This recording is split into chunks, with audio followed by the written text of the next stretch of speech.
بسم الله الرحمن الرحيم. السلام عليكم ورحمة الله وبركاته. وآدم شخصيان أبو أندب دمي لو يغان وليه توانكا بيشكوي تبناد لبدا كن يو لباتين لبدا أربعة مقدشو سلام تاس waxaan u dirayaa fariinna ku daraya madaxweynaha dowladda federaalka Soomaaliya mudane Xasan Sheekh Maxamuud iyo ra'iisul wasaarihiisa mudane Xamse Cabdi Barre waxay ku aadan tahay xaaladda amni ee dalka ku sugan yahay xasilintiisa inaan ka soo jeediyo talooyinka iyo aragtida igaadan waxaan u dhigayaa sida soo socota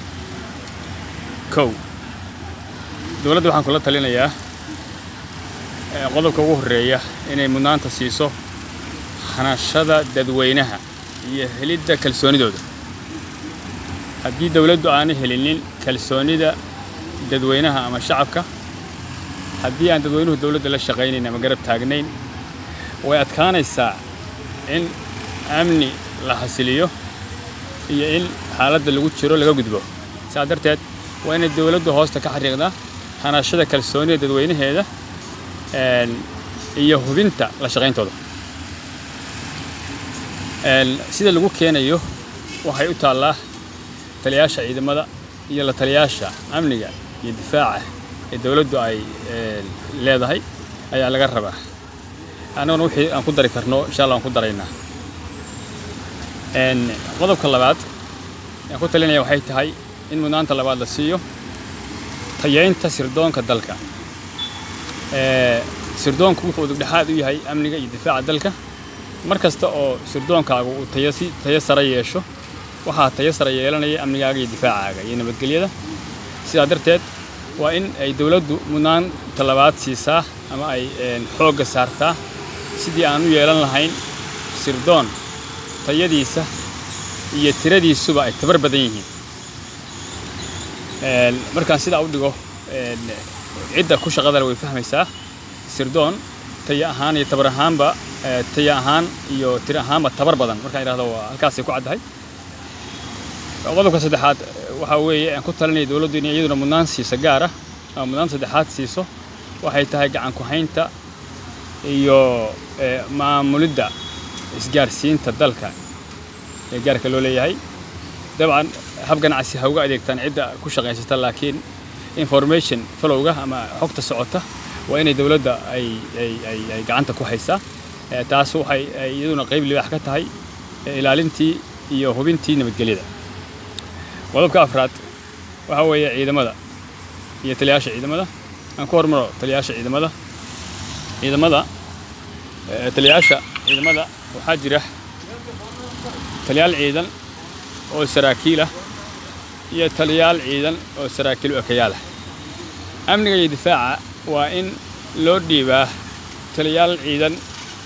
oo ah saraakiil ee aan ahayn saraakiil u ekayaal sidaa markaan u dhigo waxay la tahay iyaduna waa caddahay waa in aan isweydiinaa taliyuhu ma yahay mid aqoon u leh amniga loo dhiibay inuu maamulo ama maareeyo iyo difaaca uu ka shaqaynayo ma leeyahay aqoon iyo waayo aragnimo amni ama difaac daacadna ma ka yahay shaqada loo dhiibayo waxyaabahaas waa in laga eegaa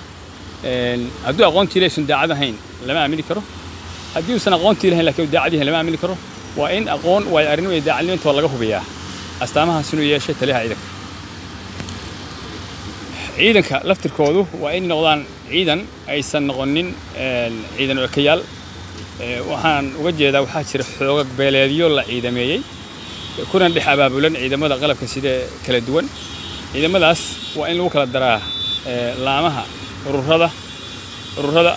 guutooyinka gaasaska iyo qaybaha kala duwan waa in lagu milaa waana in laga gudbaa marxaladda in ciidan beeleed ama xoogag beeleedyo ku dhex abaabulan yihiin ciidamada xoogga dalka iyo kuwa kaleba isku dhaf waa in la sameeyaa qodobka ugu dambeeya waxa weeyaan dhaqaalaha iyo ganacsiga waxaynu eedaynaa ganacsatadeenna oo runtii in lagu abaalmariyo mudnaanna lagu siiyo mudan dib u dhiska dhaqaalaha dalka iyo horumarkiisa xilli burburka soo maray iyo dagaalo sokeeye dalkan soo hormariyay astaan gaar ah iyo mudnaana kaga yeeshay qaaradda Afrika iyo dunidaba aad bay u mahadsan yihiin ganacsatada Allah barakeeyo hase yeeshee wixii ayaga sharaftooda haleynaya iyaguna wayna iska ilaaliyaan inaguna wayna ka ilaalina dawladdu iyadoo aan caburin iyo caadin samaynayn waa inay kaashataa ganacsatadeeda wada shaqayn dhow la yeelataa si loo jaro xiriirka ka dhaxeeya ganacsatada iyo burcadiimeedda loona horena loogu socdo tallaabooyinka loo baahan yahay dawladdu qodobkaas waxaan ku soo gunaanadayaa waxaa jira shacabka markii loo baahdo hal la kiciyo ama hal la abaabulo in la yiraahdo dad si khaas ah ugu habboon kicinta shacabka iyo maaragtay abaabulidiisa kowna waxaa ka abwaanada iyo halabuurka hobolka iyo heesaaga iyo warbaahinta waa in dawladdu ay adeegsataa warbaahinta abwaanada heesaaga iyo hobolada oo kowna iyaga amnigooda la sugaa marka hore kadibna la hawlgeliya